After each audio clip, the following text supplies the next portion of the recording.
Hi, and welcome to my channel, Laura's Library Card.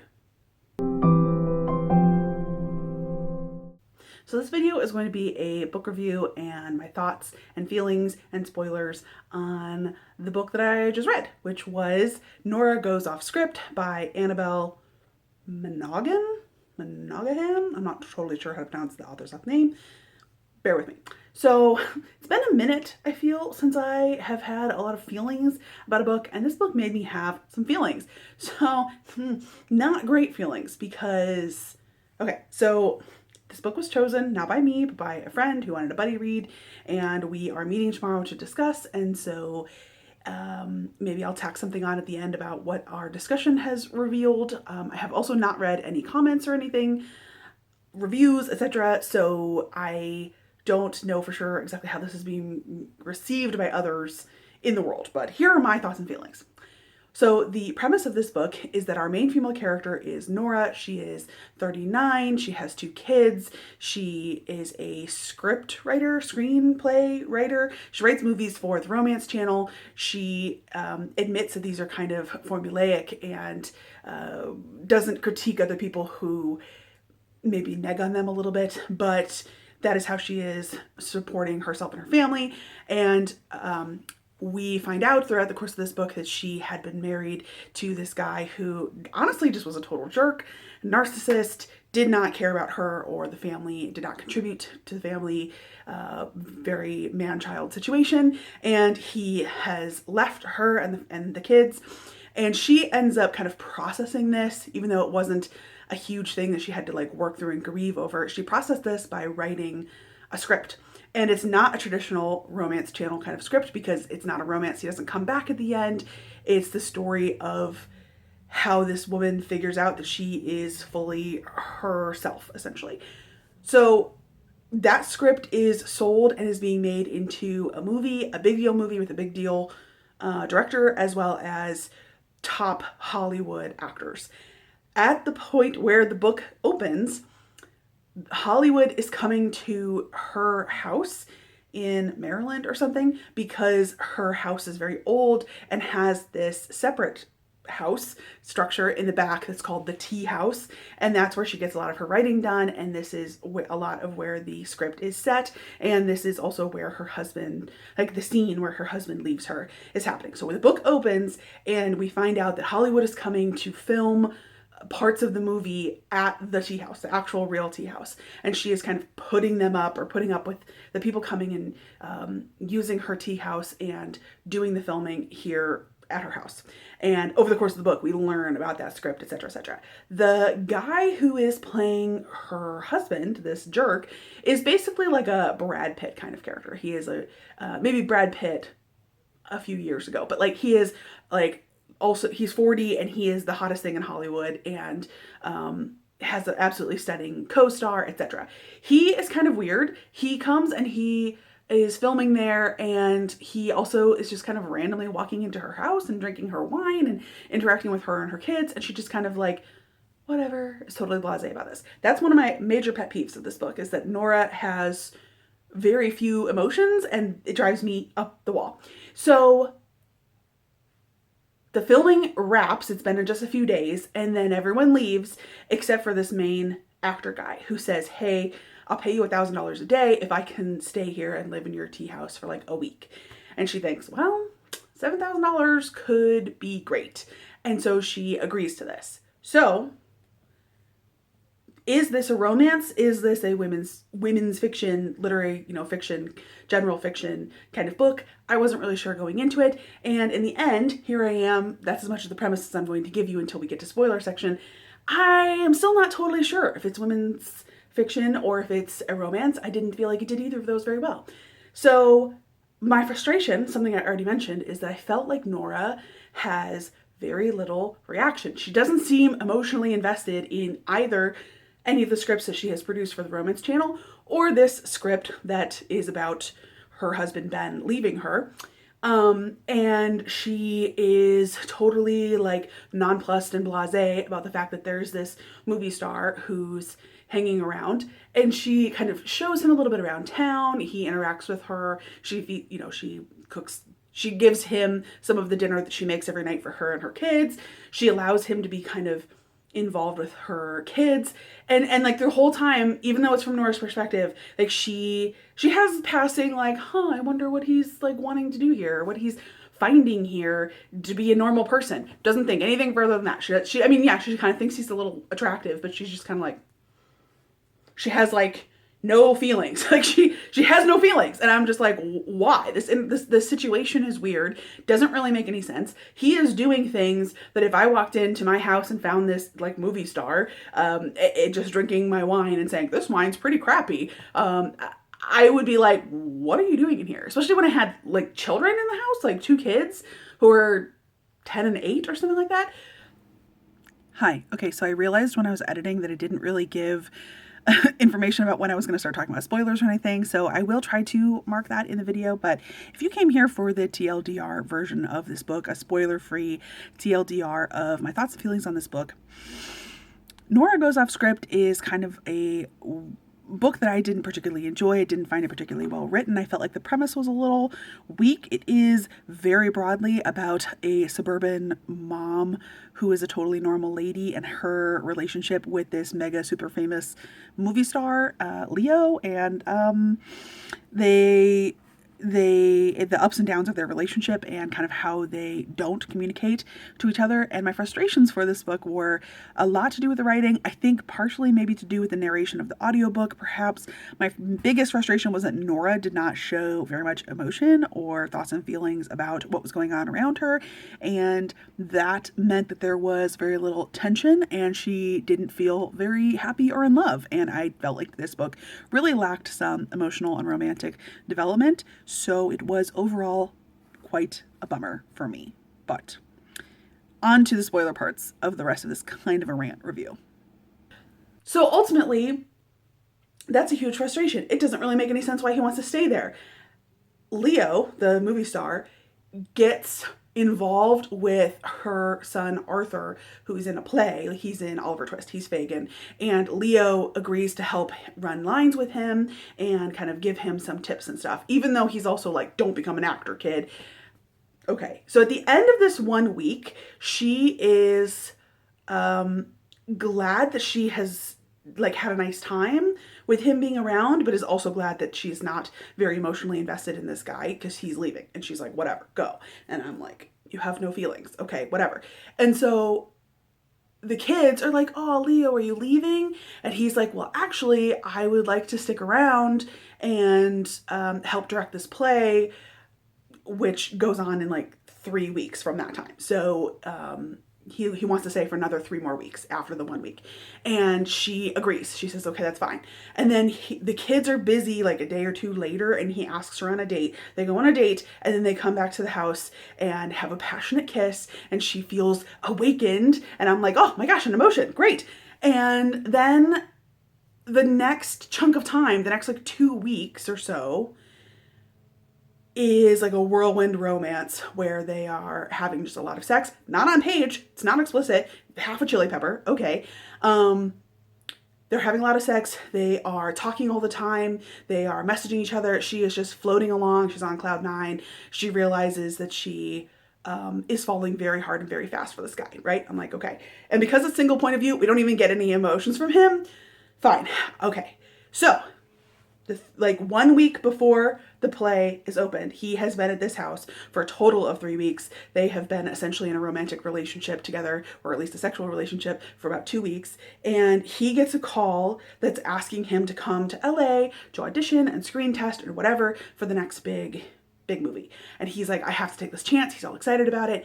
She is immediately sort of nervous and apprehensive that he is going to take this as an opportunity to leave them. And he assures her over and over and over, like, no, I'm going to come back. I got to be here next week for opening night of the play and for the other kids' soccer game the day after that. Like, I'm coming back. And she's like, okay. And she kind of lets him go, and they have a lot of conversations and texting, whatever. And she keeps telling herself, like, yeah, he's coming back, but she's still nervous and apprehensive about it. Then he starts messaging the day before he's supposed to come back, and he's like, I don't know if I'm going to be able to come back on Thursday. Play is on Friday. He's like, I don't know if I'm going to be able to come back on Thursday. Like, stuff's going down, whatever, whatever. And she's like, okay. And then he says, I don't know if I'm going to be able to come back on, like, get there but in time for the play. And she's like, okay. And she's already feeling like this, like, sinking feeling. And then he says he's not going to be able to make it to the play. She's bummed about this, but even up to the play, she's secretly hopeful that he will manage to have gotten there and like be there for the play, right? And then he doesn't come. And then that's on a Friday night. He doesn't message her on Saturday or on Sunday. She sends like one random text on Monday or Tuesday that's just, hey, and is like hopeful that he will respond. He does not respond. Day or two later, she kind of last ditch attempt calls him thinking, okay, well, he'll answer my phone call. And then when he doesn't answer her phone call, she listens to his voice in the voicemail message part and then does not leave a message. And then she allows herself to fall apart and she's grieving. And she's like, oh my gosh, he's ghosted me. He's gone. He's left me, whatever. So I'm sitting here being like, okay, this is the third act breakup. Sounds fine. I look at my phone for the audiobook progress. I'm at like 50%. I'm like 52%. What? So we spend the next 25% of the book, from like 50 to 55%, somewhere right in there, through about 80% of her, Nora, being like, oh my God, I realized I loved him, and I realize now that I've been ghosted and I've been left, and now I've been, have all this heartbreak, whatever. She is trying to pull herself together, be there for the kids. She takes all this time. The time passes. Like, there are like 7 months, like that initial movie come and whatever happens in the spring, and she goes the whole summer and into the fall, and she never hears from Leo. She doesn't talk to him. She goes to the movie. She doesn't hear from him. He doesn't hear from her. She goes to the movie premiere and she's like, I look great. And then she like sees him and she's like, I can't do this. And so she doesn't even talk to him there. He's there with the co-star. She thinks that he's back with the co-star because he and the co-star had a relationship a year or two previously. She's like, I can't do this. And she leaves again. And then throughout this process, somewhere around this time, she decides to process her grief, process her feelings of heartbreak by writing a script. So she writes a new script that is like their relationship essentially. And it's very like raw and real and emotional. But she thinks, okay, well, I'm going to make this a romance. So she tacks on this cheesy romance where he does show up at the play and it's happy ever after, whatever. She sends it to her agent and the agent's like, this is crappy. Like, the agent says, this is absolutely amazing and wonderful until the crappy ending. Like, you need to rewrite this. So she thinks about it. She decides to give her character more power in this scenario. And she again writes it as it's a romance, but it's kind of like this tragic romance where like they don't end up together at the end, but they both realize and acknowledge how important the other person is, whatever. She sells that script. He messages her like around Thanksgiving or whatever and is like, I can't believe you've done this. I can't believe you packaged up our relationship and like are putting it out in the world. Like, you're ripping my heart out. And she's like, WTF? And he's like, she says, I literally don't even know what you're talking about right now. He's like, I was coming back. And she thinks, were you stuck in traffic for the last 7 months? And I'm like, what is happening? Why is he messaging her this? This makes no sense. So eventually, I'm just going to go ahead and like officially tell you the ending. At the end of this book, she gets nominated for an Oscar. He gets nominated for an Oscar. The score gets nominated, whatever, for the movie that was being filmed at the tea house. And she wins. She wins an Oscar. She's at the Oscars. He's there with the co-star. She learns from the co-star in the bathroom that they're not actually there together. They've not been in a relationship for this whole time. And she thinks, oh, this kind of makes it worse. Like, he didn't leave me for this beautiful epitome of a woman who is this co-star actress. Like, he just left me because he doesn't love me, because I'm not good enough to stay with. And she kind of, I don't want to say snubs him, but she like leaves the party and just kind of like is sort of dismissive of him and is taking back her power. And she's kind of like getting to this point where she's trying to feel happy again. And she's kind of like, I would say not over it, but she has that wound has scabbed over, right? And then her kid doesn't go to school one day and has and is like missing. The school calls her. She does the like find my phone or whatever with the kid and realizes the kid is in New York. They live like upstate, like 90 minutes away from New York. And she freaks out because she's like, why is my kid in New York? She calls the only person that she can think of in New York, who is the movie star, Leo, and he helps like intercept and get the kid and whatever. She shows up to Leo's apartment to get her kid, and the kid is like, hey, so actually it was me, my bad. When you didn't show up to my play, I was upset, and so I texted you and I told you that my dad and my mom got back together, and yeah, so I'm the reason why you guys are apart. And both the adults are like flabbergasted to learn this, but also realizing that that's not true. Like the mom didn't know why. She thought, oh, he just left. He ghosted me. The end. And he thought that she had gotten back together with her ex, who's the narcissistic jerk that he played in the movie and that they had conversations about during their whirlwind romance about how he was a jerk and how she was better off without him and how she like didn't want him to come back into her life and blah, blah, blah. So I'm like, why would he believe that? And also this 100%, this book 100% hinges upon the miscommunication trope. So at the very end, he like shows up the next day and he's like, well, I have loved you this whole time and I want to marry you and I want us to be together and we'll make it work even though I'm a movie star and I'm going off to New Zealand for the next 3 months anyway. And she's like, okay, sounds good to me. Like she's happy again, but like everything, like from her perspective throughout this whole book, everything is so muted. Everything, like she's not experiencing very dramatic highs or lows. Like I could kind of see some of it when she was like heartbroken, but I just was so frustrated for not feeling, I felt no tension. I felt no drive. I felt like she was not invested in her own life. I felt like I didn't believe this romance. We see almost no romantic development or emotional development on page. Nora seems disconnected from her life. Like and at the end when they finally ultimately get together and have this like epilogue where they get married in her backyard or whatever, like she's just like, and we got married. And it felt like a waste of my time. And it felt very frustrating. And this is a book that hinges upon this miscommunication element, right? Now, people, humans, communication is a major component of our life, right? We have to constantly communicate with everyone else around us. We have to constantly communicate with ourselves. How do we feel? Introspection, etc., etc. Therefore, I think the miscommunication trope can be done well, can be done in a way that is believable and understandable. Yes, people have miscommunications. Yes, it causes problems and heartache and drama and whatever.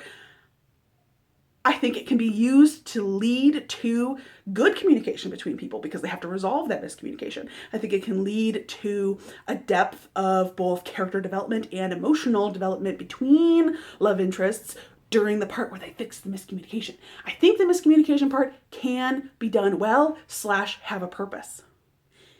But sometimes the miscommunication trope is not used well, and this I think is the number one thing that people hate when they say they hate the miscommunication trope. And in this book, this is what happened.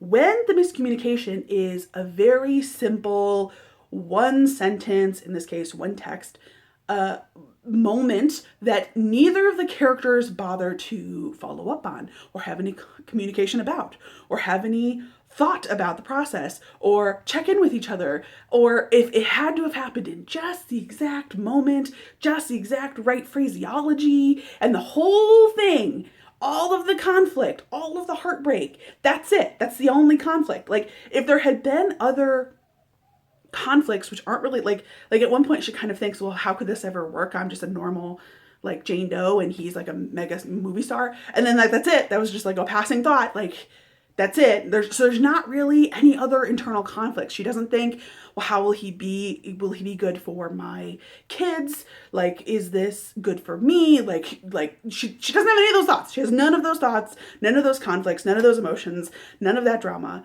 And she actually says at one point about how they are constantly on the phone when they're doing this whirlwind romance, that they never ran out of things to say, that he was constantly texting her whether they were in the same room or not. And for people who just like fell in love over the course of 2 weeks and just were so entwined, like for him to never to never even send a single follow-up text, for her to have like called but not even leave a voicemail and then just leave it thinking that he's ghosted her. Not a single like, why have you done this? Or like, nothing. There is nothing. A single text could have solved all of this. And these people are apart and heartbroken and miserable for 10 months. Okay, so yeah. And that was a huge chunk of the book. The first chunk of the book is set up that doesn't really make any sense. Why is he wanting to stay there? We don't know. Main character doesn't seem to care. Main character seems to ignore the fact that there's maybe some like weird behavior going on there. Okay, whatever, fine. The next chunk of the book is them supposedly falling in love, but we don't get to, it's like, over the next 2 weeks was us falling in love, and I was so in love. And I was like, well, why? Like, I don't feel like I know very much about Nora, and I certainly don't know anything about Leo. I know he has like a dead mom, and that he's an actor, and he's questioning whether or not he wants to act, even though he then goes off to continue to act. I don't feel like we know Leo at all. Don't understand why they're together, why this works. No, I did not feel the love at all. Then we spend 50% to like 85 to 90% of the book. Heartbreak. Oh my God, we're not together. Don't know why. He just like ghosted me. She's not even trying to like, I don't know. She's, it's not even a literary fiction or general fiction book where she kind of realizes that she can do it on her own. Like, she's just kind of like, I just have to work on hiding this from my kids and just have to like allow time to heal me. And like, that's it. Like, there's not even any further character growth or introspection there on her part. And then you learn, oh, it was just because like my 11-year-old kid or 10-year-old kid like sent this random text, and neither of us bothered to ever communicate with the other person that we said we were in love with again. And then we were like heartbroken. Oh, but it's okay. It's resolved because like we're just going to like get married super fast and still don't really know each other, and everything will be hunky-dory and life is perfect and she's great. So I didn't really care for this book. Like I said, I have not read any other reviews. I have a meeting tomorrow with my friend to discuss this buddy read. Maybe I'll have some more reflection on some of it, but for me, this was not great. It was not very well done. I did not feel connected or invested at all in the story. I wonder how much of my experience was maybe contributed to the narration style of the audiobook, because that's how I consumed this book. I don't know, but those are all my thoughts and feelings on Nora Goes Off Script. So, not sure I'll check anything else out by this author. Okay, bye.